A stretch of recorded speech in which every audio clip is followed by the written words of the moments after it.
This is Find Your Dream Job, the podcast that helps you get hired, have the career you want, and make a difference in life. I'm your host, Mac Pritchard. I'm also the founder of Mac's List. It's a job board in the Pacific Northwest that helps you find a fulfilling career. Every Wednesday, I talk to a different expert about the tools you need to get the work you want. Find Your Dream Job is brought to you by Top Resume. Top Resume has helped more than 400,000 professionals land more interviews and get hired faster. Get a free review of your resume today. Go to maxlist.org/topresume. You dread going to your job, not only on Sunday, but every day. What should you do next? Becky Farone is here to talk about how to decide whether or not to leave your job. She's a credentialed career coach and the founder of Fireworks Coaching. Becky helps professional women over 40 decide to stay or leave distressing work. She joins us from Hillsboro, Oregon. Well, let's get started, Becky. What are common reasons to consider when you're deciding whether or not to leave your job?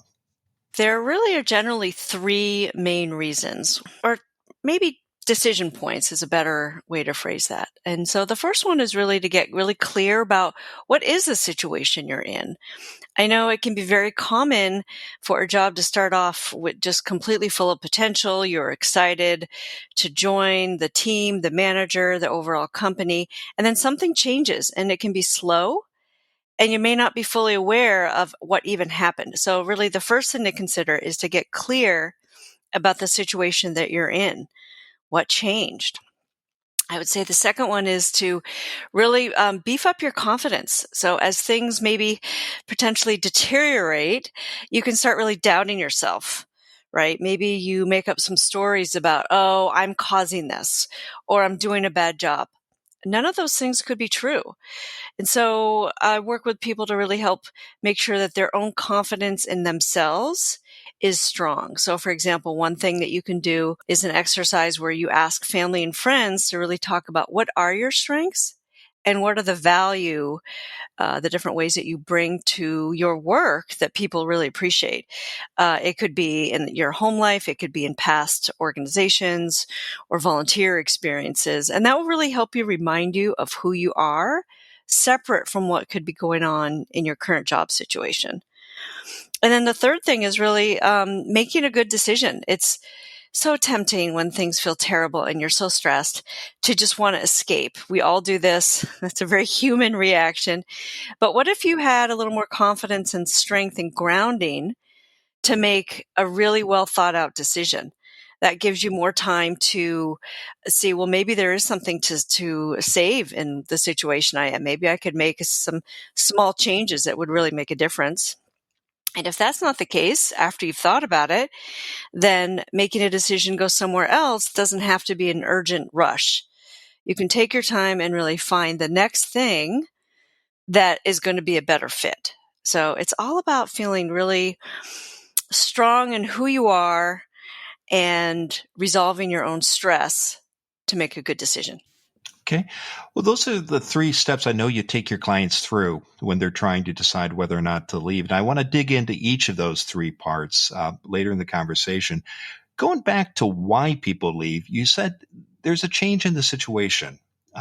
And one thing I've heard, Becky, and I know you have as well, it's quite common, is it's often said that people don't leave jobs, they quit bosses. Has this been your experience in coaching the clients you serve?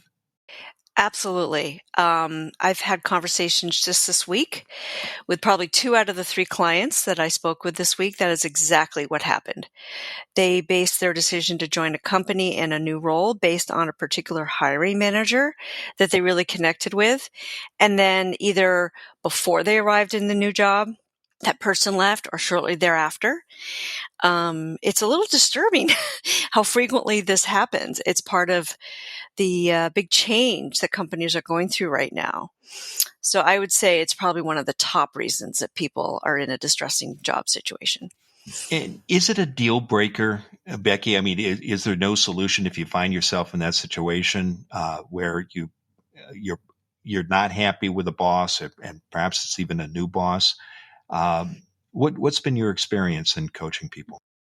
It probably depends on the culture and the structure of the organization. So I advise people to see, is it an option to move to another team? A lot of companies maybe don't want you to do that until you've been at the job for a certain period of time. So that may or may not be an option. Or another option could be really getting to know this new manager, if there is one, and trying to reestablish that relationship you thought you were beginning with the person you had selected. Another option is to, and some of these you can do simultaneously. Who are other people in the company that you can connect with, either in a sort of a mentor or guiding way, or a supportive colleague? So, and sometimes companies don't even fill that role for a number of months. So you might not even have a manager. Where can you get the support you need while you're deciding if it is a deal breaker, Mac? You mentioned length of service. Often people might think they need to stay in a job that they don't enjoy anymore because they've only been there for maybe a year and a half, and uh, they worry that there's an expectation that you need to stay in a position for a while. What would you say to someone who's in that situation, Becky? I would say several things. One is, who is giving you that expectation? Is it yourself? Is it your family? Is it an assumption that you're making? Is it the company? Maybe a lot of people have signing bonuses, for example, that you won't get, or some other monetary agreement that you won't get until you stay for a certain period of time. And a lot of this comes down to self-authority. So who cares? This is me saying this after being in the work world for a while. If you think it's a reputation thing, there's so many other things going on in the world, and people aren't really paying attention to how long you've stayed at a company. So that's one element. So the next time you go to apply for a job, that recruiter has a goal, which is to make their boss happy. They're not going to overly be concerned about how long you've been in a job, because that's not how things are in 2023. There's an exception to what I'm saying, though, which is a lot of folks are here on visas. So you may not have this complete choice to either push back against, a societal expectation or not, because they literally couldn't stay in the country without a certain job visa. So that is a different situation. And with those kind of people, I really work with them to make the best of where they are until the legal aspects can be worked out for something new. Okay. Let's go back to your opening remarks, and you'd laid out that wonderful three-part process that you take people through in deciding whether or not to leave a job. And the first step, you said, is to get clear about the situation that you're in. Um, Tell us more about that. What steps do you recommend to your clients to get clarity about their situation? Great question. The first thing I like to do with people is walk through a timeline. That we can do this verbally. I can have them get a giant piece of paper or a whiteboard at home. And from the very beginning, from when they were first thinking about this job, maybe a friend referred them into the company. What was exciting about that? What was meeting their needs? And really go through, depending on how long they've been at that company and that job, either week by week or month by month, and really note down what are the highs and what are the lows and what changed. So, for example, for one of my clients, she'd been at a company for a number of years, and then her company was acquired. So that was a very abrupt change. And so that really changed how she felt about the job. So maybe her timeline wasn't as hard to figure out. Maybe someone else, they've only been there 6 months. Everything is still quite new. But in that time, maybe their manager left. Maybe they got another manager. Maybe they had no manager. I've mentioned this a little bit earlier. Or their job changed in maybe some subtle ways that weren't obvious in the moment. So putting that down on paper really makes it more concrete and objective, and not something that person has to take so personally. What do you do with that information? You go through that process, you note these changes, you've got this, maybe you're seeing things that weren't apparent before. What happens next? Sure. One of the first exercises I do with everybody in my coaching practice is we really identify their core values, the top 3 to 5 that we all kind of know, but they tend to be more subtle even to ourselves. For example, someone might really value autonomy and perhaps their job changed so that they had to do 8 more steps, for example, until their work could be submitted. Maybe there's more oversight. And that wasn't something that was an agreement in the beginning. So these are things that if we get really clear on what your values are, then you can figure out, so what percentage of the top things I really need to be true here are actually being met? And typically that number has gone down quite a bit from the beginning of this job experience. Let's take a break, Becky. And when we come back, I want to talk more about the other steps in your 3-step process for figuring out whether or not to decide to leave your job. So stay with us. When we return, Becky Farone will continue to share her advice on how to decide whether or not to leave your job. Whether or not you're thinking about leaving your job, it's always a good idea to keep your resume up to date. Go to maxlist.org/topresume. One of the professional writers at Top Resume will review your resume for free. Go to maxlist.org/topresume. Learn how you can update your resume yourself, or hire Top Resume to do it for you. Go to maxlist.org/topresume. Now, let's get back to the show.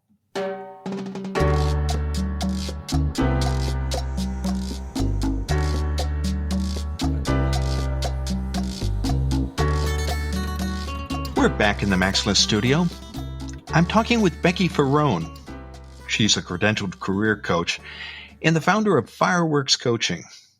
Becky helps professional women over 40 decide to stay or leave distressing work. She joins us from Hillsboro, Oregon. Now, Becky, before the break, we were talking about how to decide whether or not to leave your job. And at the start of our conversation, you outlined 3 steps you recommend everybody take before making this choice. And the first one was to get clarity about the situation that you're in. And you walked us through some of the steps you take your clients through to do that. The second recommended step in your process is to, and you mentioned this as well in your opening, is to get your confidence strong. Why is it important, Becky, to do that, to be confident when you're making this choice? So you can make a good choice versus a fear-based choice or a running away choice. A lot of times people in distressing work situations, they're just so stressed. They're waking up at 3 a.m. and they're maybe revisiting things they said in a meeting or wondering what's going to happen next when the next shoe might fall. Maybe there's another reorg and we just had one a month ago.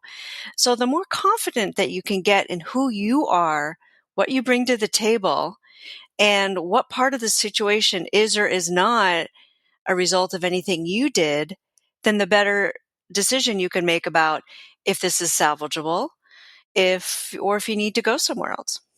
One of the steps you mentioned in the first segment to get that confidence is to go out and talk to people who know you well and ask them questions about your strengths. What are other steps you recommend to get that confidence? There's something called saboteurs or gremlins that we all have in our minds. Those are the voices that tell us we're fat or we suck or we didn't do enough today or go to the gym.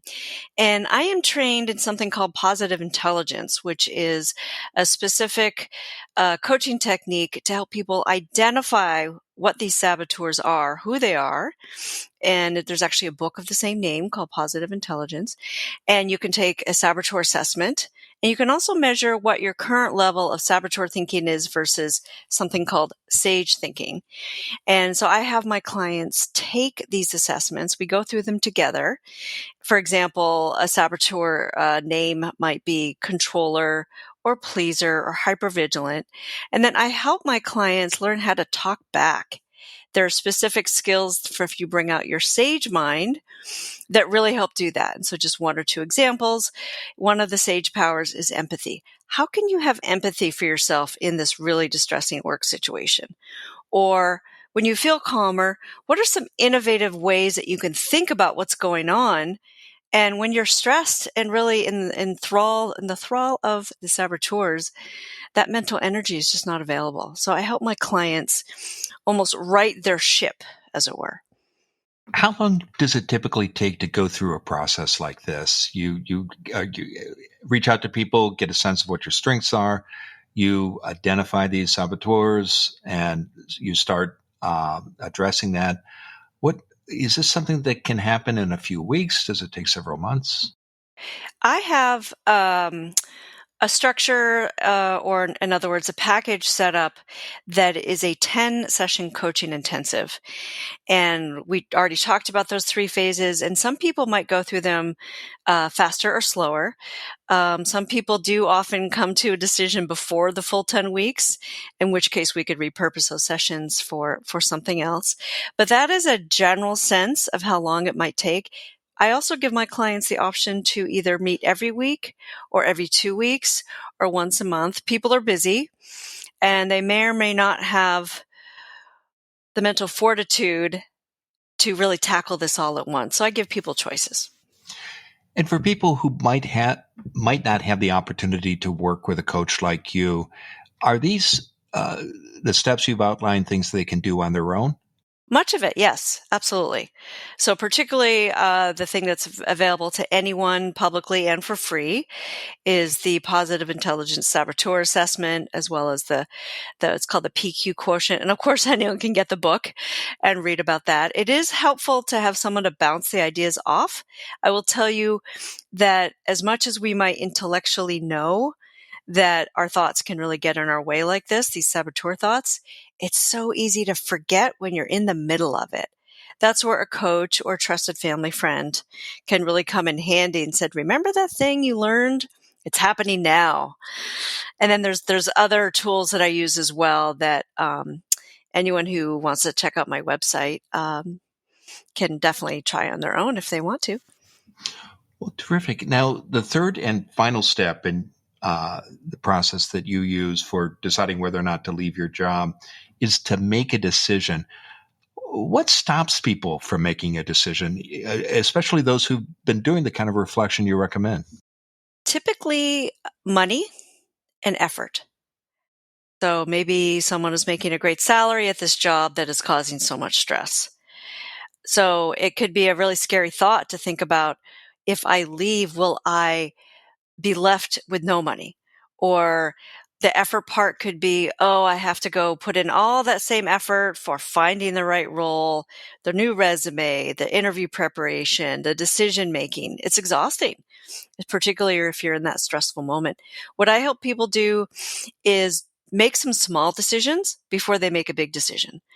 And some of those small decisions could be, we talk about maybe 3 to 5 potential other outcomes. And I have people do some writing exercises about what would these other potential selves or potential jobs look or feel like? How closely would they match their values or financial needs or lifestyle needs? So it's a way of trying on some decisions before making a final one. When you go through that process, in the end, you make a decision. How can you be sure it's the right one? Part of me wants to say you can't, but that's not totally true either. I think we know when we blend the intellectual work that we've worked on and our gut instinct if something feels right or not. I know from my clients, I had someone who just felt like it was the absolute right thing for her to leave without having another job. And that decision, when I talked to her 6 weeks later, I said, does it still feel like the right decision? And she said, absolutely. It's a combination of, when you know, and you've already done the intellectual analysis, and now your gut is chiming in agreement. So there are two ways you could go. You could stay or leave. If you'd That's right. stay, what's going to be different? How will you, and how can you get clear about what you want to be different and make sure it happens? The first part is reducing your stress and figuring out what actually is in your control. So the typical stress things could be, what can you do to improve your sleep? Maybe you try meditating. What are things that will really calm your mind? Other ideas are what is actually in your control in your job that you might have overlooked, right? Maybe there's something that you really love doing that no one's asked you to do yet that's going to give you more day-to-day job satisfaction. Maybe you facilitate the team meeting every other week, for example, and really kind of step up and actually connect yourself more to what's going on versus retreating. That's something that can really help. You don't have to love it. It doesn't have to be forever. But if you're more in the arena, as Brene Brown says, it's going to give you more information about what could possibly work. And typically, if you decide to leave, what happens next? Do you give notice and then start a job search? Do you stay and look for a job and do a stealth job search? What advice do you have for people who are trying to sort that out? Probably a big picture piece of advice is everyone should always be keeping sharp on career searching things. So maybe the first thing you do when you get a new job, maybe even before anything stressful has happened, you update your resume. How can you keep yourself ready for the next thing while still in the current thing? Some people, it's going to depend on the person, Mac, if they feel comfortable looking for something or if they have the financial reserves to leave in that moment. It'll probably be something a person might discuss with their family. But definitely keeping in touch with your network, regardless of whether you're looking for a new job or not. Hey, I found this article, Mary. I thought you'd be interested in it. Then really sets you up better for when you are really in a more urgent state of need. Terrific. Well, it's been a wonderful conversation, Becky. Now tell us what's next for you. What's next for me is working with more professional women over 40 who find themselves in this distressing work situation. I'm starting to create a group program on the same topic so that more people have access to fulfilling these needs and at a lower price point. And I'm also attending some conferences and doing more networking in the area, and I hope to meet some of you in person. Well, I know listeners can learn more about you and your work, Becky, by visiting your website, fireworkscoaching.com. We'll be sure to include that link in the show notes and the website article, and that you also invite listeners to connect with you on LinkedIn. And as always, I hope they'll mention they heard you on Find Your Dream Job if they do reach out to you there. Now, Becky, given all the great advice you've shared today, what's the one thing you want a listener to remember about how to decide whether or not to leave your job?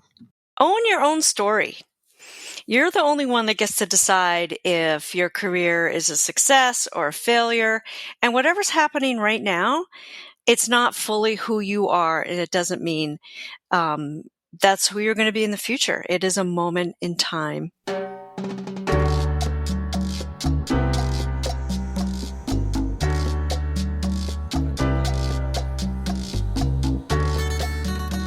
Make sure you never miss an episode of Find Your Dream Job.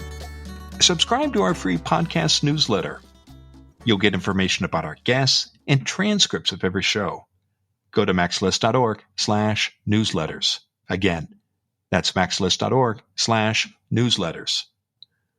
Next week, our guest will be Ashton McMillan. He's a recruiter with experience in leadership and financial analysis who specializes in software engineering and technical positions. You see the perfect job, and your background makes you the ideal candidate. How do you make the most of your experiences and skills when you apply and interview for the position? Join us next Wednesday when Ashton McMillan and I talk about how to use leverage to get the job you want. Until next time, thanks for letting us help you find your dream job. This show is produced by Max List. Susan Thornton-Hopp schedules our guests and writes our newsletter. Lisa Kislin-Barry Anderson manages our social media. Our sound engineer is Matt Fiorillo. Ryan Morrison at Podfly Productions edits the show. Dawn Mole creates our transcripts, and our music is by Freddie Trujillo. This is Mac Pritchard. See you next week.